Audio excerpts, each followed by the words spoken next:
Welcome back to Sunrise. Health experts are sounding the alarm this new year, warning Australians about hidden holiday heart risks. A combination of big meals, alcohol, heat and late nights paired with a sudden rise in exercise in an attempt to undo all of that is what doctors are calling the perfect storm for cardiac stress. For more, we're joined by Dr. David O'Donnell, a cardiologist and CEO at Advara Healthcare. Morning to you, David. And doctors see this play out each and every year. What should we be avoiding in the new year to maintain our heart health? Yeah, look, it's really interesting. You know, we first saw this as a problem after 9/11 when there was a surge of arrhythmias in the US following the 9/11 tragedy, and perhaps less serious, but just as stressful for some people. We noticed there's a surge of heart attacks if your team's playing in the Soccer World Cup final.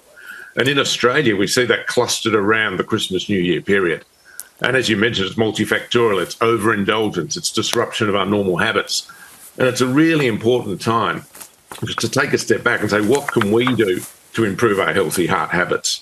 Well, sorry, Dave, I was just going to say, I think you mentioned some of them there, but you've got the 5 pillars, don't you? So talk us through those. Yeah, look, again, I like to tell my patients that when you're trying to be healthy, look at things related to exercise. Look at your sleep patterns. Look at the alcohol. Look at your nutrition, and look at your stress levels. And around Christmas time, each of those pillars can be affected. I tell my patients to think you've got 5 buckets there. Don't deplete all your buckets at once. You know, I don't mind people having a glass of wine on New Year's Eve. I like a beer watching the Boxing Day Test match. But I'm not doing that at the time when I'm putting my body under stress with unaccustomed exercise or with lack of sleep or with stress. Is this the same for men and women? I mean, we saw a huge focus after the death of Shane Warne on heart health for men, particularly through the cricket and across the summer. Are the warning signs the same? Are things to look out for the same? Look, again, I think it's really important to understand that women are at risk of heart disease. Heart disease is the #1 killer of women in Australia, and that's sometimes underappreciated.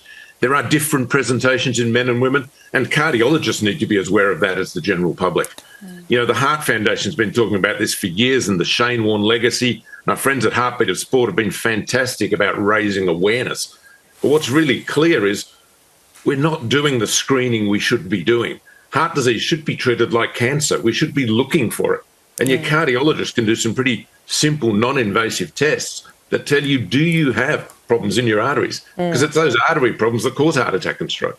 So as we transition then into the new year, David, what are your top tips?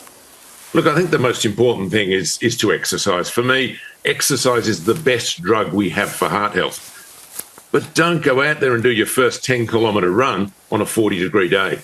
I heard Lane Beachley on earlier. Do things consistently, do things steadily, do things carefully.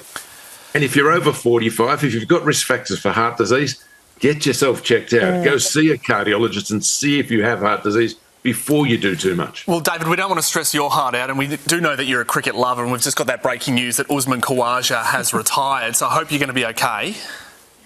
I can feel my heart going already. Lucky I know a good cardiologist. Lucky. We'll send him your way. A few friends you can refer yourself to. David, thank you so much. Thank you, mate.